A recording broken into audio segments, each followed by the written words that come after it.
welcome back to the Grow with Cara show. Today, we continue our interview series with successful attorney marketers. We're taking a close look at what's working, what's not working so well, the specific steps these attorneys took to get to where they are. And these are simple steps that you too can follow to get on a similar path to growth. Okay, let's get right to it. Today, our special guest is attorney Mariah Solis. Mariah is the founder and managing partner of the Solis Law Firm, a rapidly growing personal injury firm in Houston, Texas. We're excited to have her here today. Welcome, Mariah. Thanks for joining us. Thanks for having me, Cara. It's great to be on here. I've learned a lot from your other podcast episodes. I appreciate that. So Mariah, to start, tell us briefly about your story. Why and when did you launch the Solis Law Firm? So about 2 years ago, I decided to start a law firm. I had been working in personal injury for 4 years, and I thought it was time, because of the amount I was generating from my social media, because I was already pushing content while working at other firms, that I decided I was losing money by not taking those cases. And that kind of pushed me to start a firm. Nice. Tell us a little bit about your background. What were you doing prior? So I worked at the Ammons Law Firm in Houston, and I worked a lot of product liability, auto defect type cases. I was with him, and we did everything catastrophic injury level. And before that, I was also clerking at a personal injury law firm throughout law school. So from law school all the way after law school, I've been working in the PI industry, and in total, I've been in the personal injury world for 12 years. Nice. So give us an idea of the size of your firm, number of attorneys, support staff. So right now I have 2 attorneys and I have 6 support staff. Are you targeting a particular slice of the injury market? How are you positioning the firm? So most of my clients, I would say, are between the ages of 18 to 45. That's kind of in the age range I'm seeing. My market is really people in the Houston area that work in the field, like oil field workers or laborers throughout different areas of Houston. But we do practice throughout the state of Texas, but my main focus is Houston. How many open case files do you have currently? So we have 100 open case files in-house currently. And you previously told me 99% of those cases have come directly from social media. Is that correct? Yes, that's correct. So we don't have any billboards. We don't pay for advertising. Everything is strictly organic, all from social media. The majority is TikTok, Instagram, and Facebook. Yeah, you're definitely a powerhouse on social media. You have more than 32,000 followers on Instagram. Like you said, you're on Facebook, TikTok, YouTube. Let's get into the details. How are you leveraging social media? What's your strategy? So what I like to do is post videos talking about important things that I've heard clients ask me. Every time I get a client call, if they've been seriously injured, they have a number of questions, and I usually write those down and do videos, because over the years, those questions have just been repeated and repeated. And I feel like people don't always know the answer to those, very important questions. So I started filming videos on my iPhone, actually, just posting to social media, talking about those topics, just quick videos. And I realized soon that that was generating business for me. So are you targeting potential clients on social media? Are you targeting other attorneys? So I'm specifically targeting leads, no attorneys, because I want all my cases direct, because we are a smaller firm. So I target people that have certain interest and in my area, or people who've been in accidents and have injuries. Tell us a little bit about how you're doing that, because I think that can be the challenge, especially when starting out on social media. So how are you targeting your ideal client? So one really interesting thing about Facebook and Instagram in particular is you can create an ad very targeted with an audience in their settings. You can choose the age range, you can choose male or female, and you can actually choose interest and down to the exact location of their zip code. So if you're making a video about babies who were born with birth defects, for example. You can target nearby hospitals or people who would live in that area just to women anywhere in the age range of the women who would typically have children and interest. You can put in mothering, you can put in baby products, things that they would be searching, and actually send that ad to that group of people. So then you are leveraging the organic with some paid ads, it sounds like. So you can do this on your post if you boost your own post on Instagram. So that's really cheap to do. So I have done that. You just take your own video and then target it towards that specific audience, and you probably get for $100 probably 1,000 views a video. Wow. So I would assume that would increase your followers and then thus ultimately your new clients. Are you sending Yes. those prospects through any kind of funnel? Are you asking them, what's the call to action? Are you asking them to send you a DM, reach out? So for me, generally, I like to add the send message button in my boosted post rather than the call now or add your email. I just want them to quickly message me on whatever device they're on, since 99% of them, I believe, are on mobile devices. So when they're looking at our ads, that's what we've seen. So I just say send message here, and they automatically, it goes to my DMs, to my Facebook Messenger, and I get a copy to my email address. So are you boosting the most popular posts? Are you boosting all posts? So what's interesting about Instagram and Facebook is they kind of tell you what post works best. And then they suggest posts you should boost based on the performance they had just naturally when you posted them. So Instagram will tell me this post performed 90% better than all of your other posts. And I'll decide to boost that particular post and just track the way they're performing with the audiences you set. And then you can save those audiences and just keep reboosting it so that ads you start playing from when you started your firm can continue playing even now. And they are still playing now. Nice. So that approach doesn't really create too much additional work, right? It's not like you're creating exclusive content for ads and separate content for your organic posting. You're simply using the kind of baked in meta algorithm to, they're essentially alerting you, these are your top performing posts, and you're putting a Yes. little bit of money behind it to kind of amplify it. Right. And that's going to be what you need to do on top of posting organically and just making those videos every day or posting a photo or a reel on your Instagram page daily. I was going to ask you, how often are you posting? Every day? Every day. Yeah. Whether it's to the story or the Instagram page, it's extremely active. And I think it's very important that you have something posted daily to just keep your audience coming back, because the more they're watching your story, the more you're going to continue to reappear. So it's like rebranding without having to do anything but upload a story. How do you find the time to post every day? Are you batch recording videos? Are you Yes. another approach? Yes. Definitely batch recording. You can sit down and in an hour make 10 to 12 videos, 30-second clips. So I've done that. And then the systems that we use, which I recommend Canva, to make the reels and designs, kind of automates your post for you once you have the clip ready. Do you have help internally for the editing and the posting? Are you handling all that?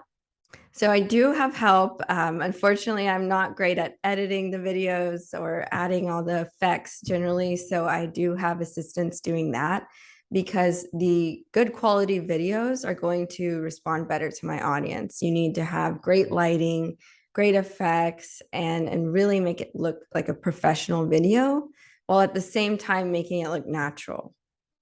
How long did it take you to start generating leads on social media? Was it pretty quick?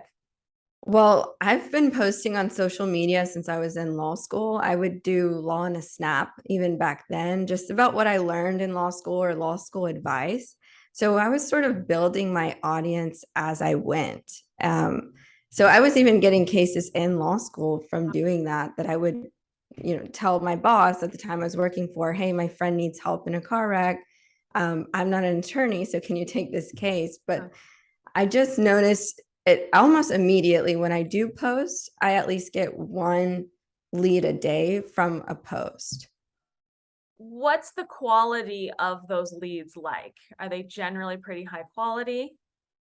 They are actually, they started lower level quality. I would say when I first started, I was getting a lot of criminal or family or just general legal questions until I started targeting my videos to very specific types of law and posting constantly about catastrophic level wrongful death instead of car crashes or soft tissue injuries. When I noticed when I started shifting to catastrophic level injuries and discussing those more serious cases, my leads began to get stronger and more in tune to what I do.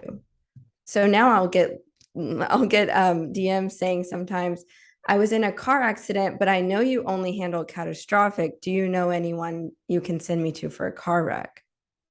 And I assume you're referring those cases out. Yes. Mhm.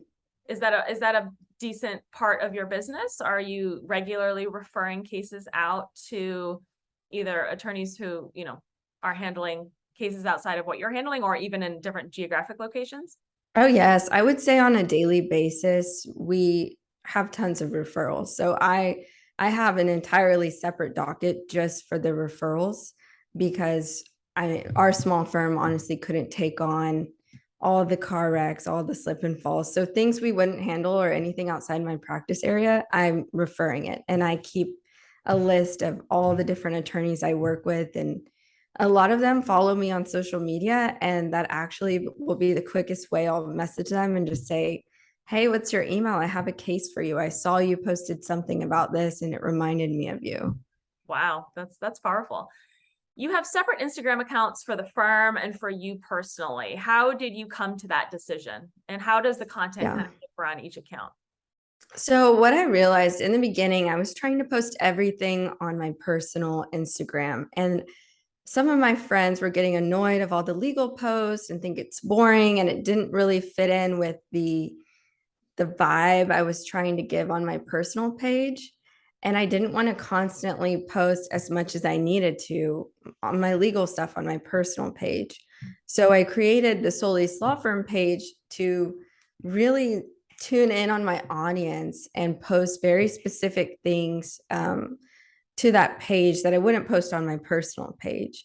And it allowed for me to get even more followers separately and track them better because these followers were specifically in the medical field, other referral attorneys, or injured people that have maybe referred to me in the past, or past clients, future clients. So it was a very good idea for me to separate the two because now I can send people from my personal page to the law firm page and they can share that instead of sharing, me on vacation on a beach. This is my attorney. So that's why I decided to make a separate page. That's smart. Yeah, on the law firm page, it seems like you're primarily sticking to legal advice, big case wins, things like that. What type of post get kind of the most traction for you?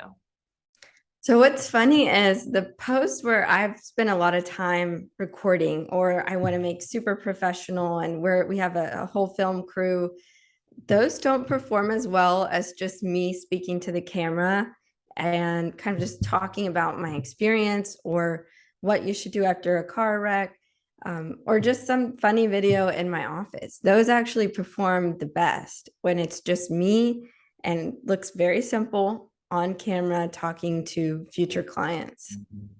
You mentioned you are primarily answering common questions you get from prospects and clients.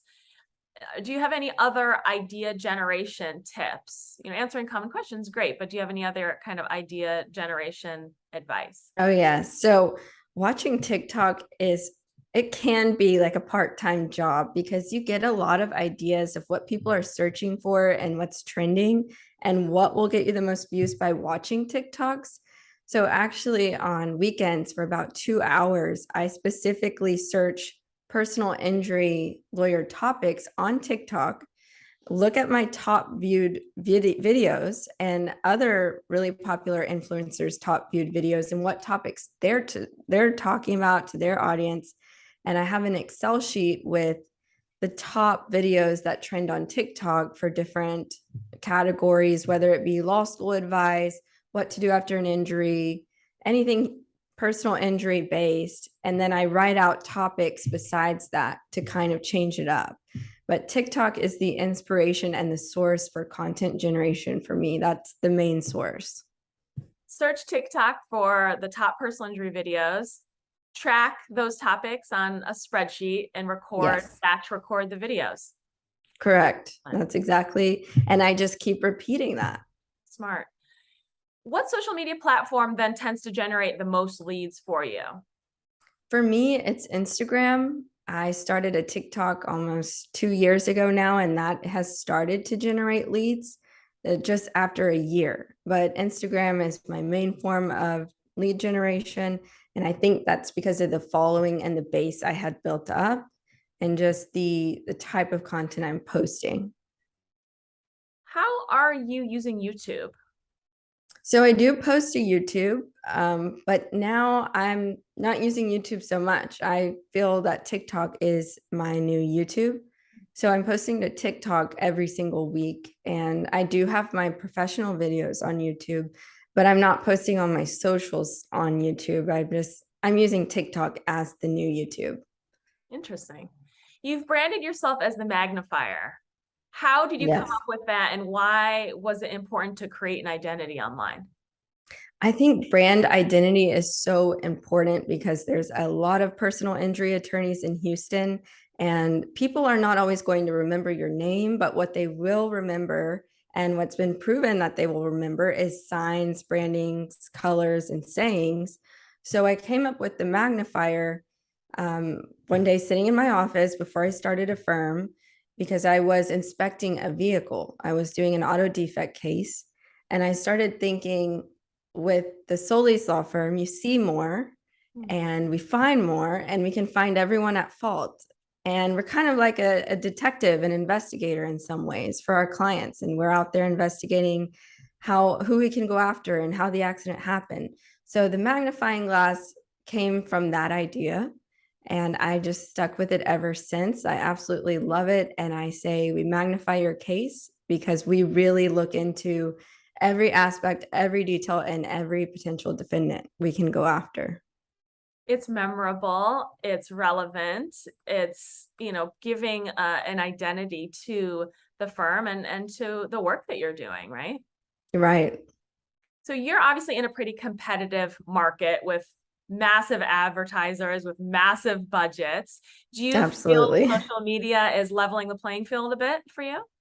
I think social media has completely changed the game and allowed me to go against some of these huge competitors who are spending hundreds of thousands of dollars, who I could never compete with on the internet. With social media, I am just as relevant as they are. I believe a reel posted on Instagram is actually more beneficial than a billboard on the side of the street. So it's my reality TV show, my billboard on the internet that can reach more people.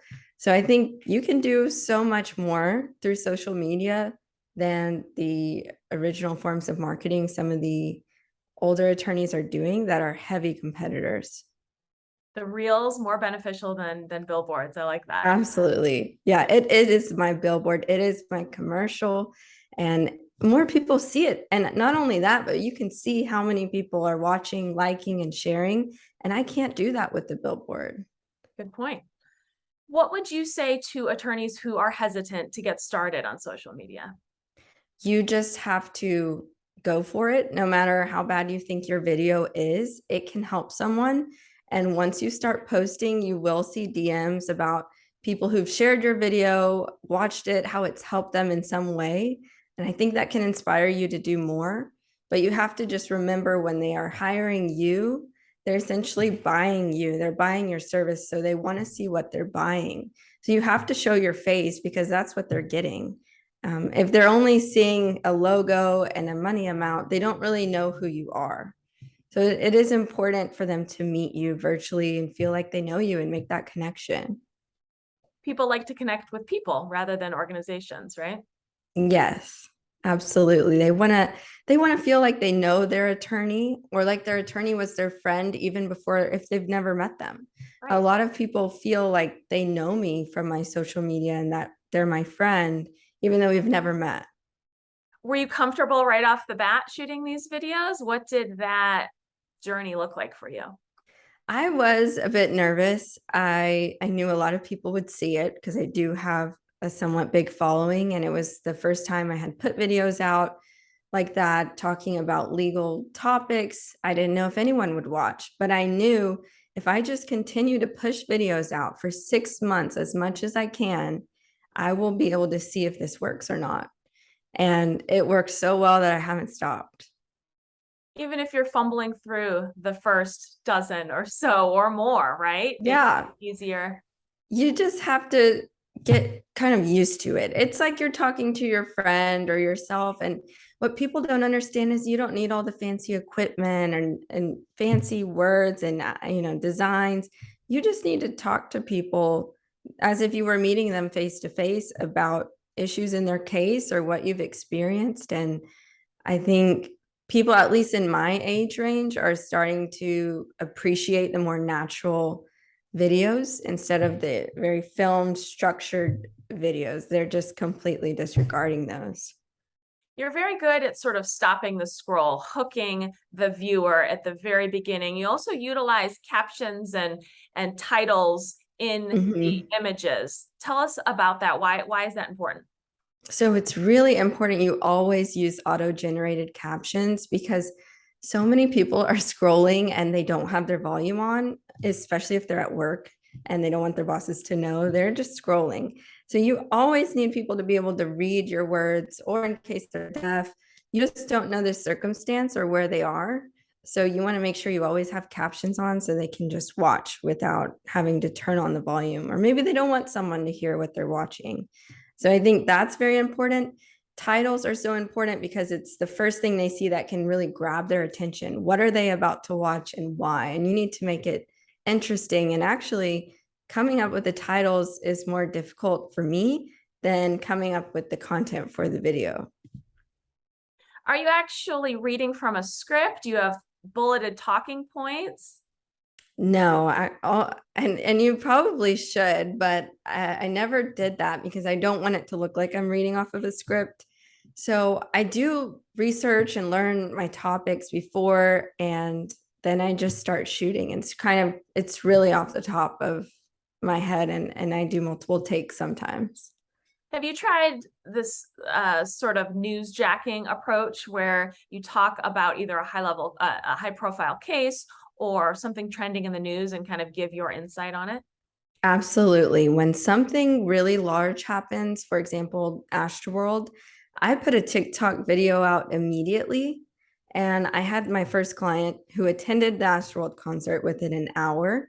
Wow. And from that, I got 97 Astroworld clients Wow. and news coverage because I was able to say, now I represent an Astroworld victim. We filed a lawsuit, got even more cases and free press coverage. So it all started with one video talking about the Astroworld concert. And that got me clients on TikTok. I was really amazed. And so I did it again whenever there was an oil filled explosion, just talking about oil filled explosions and what I heard and where it happened.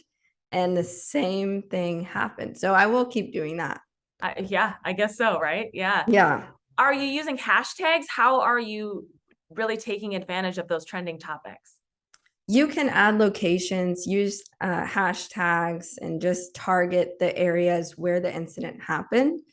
And that's what and the age groups as well. So you can boost those videos that you're posting and then target it to the area you want to post at just by adding location. If you don't even want to pay to boost it, you can still add a location or hashtag in a location and post it for free. Adding location is such a good tip. I don't see too many attorneys doing that. That's a really good, Yes. simple tip. Wherever I want it to show, that's the location I'm adding. So if I want an ad or a post to show in Pasadena, I'm not just going to always say Houston. I might say I'm in Pasadena. Smart. That's super smart. So I'm interested when you receive an influx, excuse me, an influx of leads like you did with Astro World post, how do you handle those internally? How do you intake that many, leads at once? So it got so hectic during that period. I lost my voice. Was just starting the firm. So I wasn't even set up. I didn't have a website even posted or ready when Astroworld occurred. So now I have a team in place. I have 3 intake members, and all the calls go directly to my intake center. And then they will send me the intake information, and I decide if we're going to sign, refer, or reject the case. Nice. So those leads, those prospects who don't sign up right away, are you keeping in touch with them in any way? Yes. So the intake department will follow up for 3 days. And if there's no contact or no interest, we just archive and reject that potential client. No ongoing email series or anything like that? We do collect all of the emails. We have an email database of all rejected clients and clients that are current clients, previous clients. So regardless, we get all of their emails because we do send newsletters out. Oh, how often are you sending those newsletters? Just quarterly right now. My goal would be to do more in the future, but right now I'm seeing how the quarterly kind of works out. Smart. I mean, newsletters are old school, but they're definitely a proven way of keeping in touch with those past clients for referral purposes. That's smart. Yes, yes. And it's always just exciting when I have some exciting news to share or something that would make people interested. And I try to add videos in the newsletters as well. Oh, smart. Smart. Are you using videos in any other ways? Are you adding them to your website? Are you using them elsewhere? Yes, so I do have videos on my website, and I use the same videos. I also add them to my Google My Business page. I add photos and videos and ads all in Google My Business as well. Is Google My Business performing well for you? Do you see lead Yes. inquiries come through? Yes, everyone should have a Google Business profile set up because you can track traffic to your website and individual posts the same way you can track it on social media, and it's free. So I definitely use it. I even get direct messages on Google, and it's all free. Are you asking for reviews from past clients? Absolutely, because reviews are crucial to your placement on Google. So the more you have, the more you're going to move up in the search results. And I just think it's so important because a lot of my clients have said, I read your reviews. That's why I hired you. It's sort of how we all do business these days, right? I mean, if you're Yeah. doing anything, Anywhere, even if I'm going to eat at a new restaurant, I'll look at the reviews, and whoever has the most or the highest, I think, oh, well, they must be great. exactly. Yeah. That user-generated content is priceless. So, Mariah, if an attorney has time to adopt maybe only 1 or 2 of your successful marketing tips, which would you recommend? Get in front of your iPhone, make a video, and post it on your law firm or personal page. Let your friends, family, and others know what you do because most of them might not know. If you never post about law, they maybe won't even know you're a lawyer. So make videos and post them. Great advice. Just start, right? Just get in Just front of start. the camera. Great stuff, Mariah. Thank you so much for sharing your experience with us today. It was a lot of fun learning from you. Thank you. Thank you so much, Cara. I hope you have a great day. Okay, there's so much to take away from Mariah's interview. Here are the top tips. 1, low-cost social can be your primary marketing channel. Mariah is at least the 4th attorney I've interviewed recently who relies almost totally on social marketing. Like the others, Mariah spends a few dollars on promoting her better performing posts, but overall has a pretty small marketing budget. 2, social marketing lets you compete with the major advertisers, right? It levels the playing field. Big spenders gain only a small advantage in the social world. What counts is regularly providing information people care about and delivering that info in a trustworthy fashion. The best content, not the most money, wins on social media. Number 3, Social marketing is especially well suited to mass torts. The rapid dissemination of information available with social media allows fast movers to leap in front of mass torts firms using traditional advertising. Number 4, natural videos beat professional videos. Things don't have to be perfect. Skip the expensive equipment, professional settings. Talk like you're speaking to a friend casually. And most importantly, try hard to be helpful with topics people actually care about. And number 5, location-specific targeting improves results. This is a gem. Tagging organic posts with city locations improves the penetration of local regions. So select zip codes. By selecting those zip codes, it keeps your ads focused on the geographic area you serve. Okay? Big thanks to Mariah for her spot-on advice today. We certainly appreciate it. It was a lot of fun learning from her.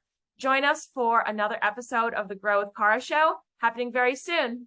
Take care. Bye-bye.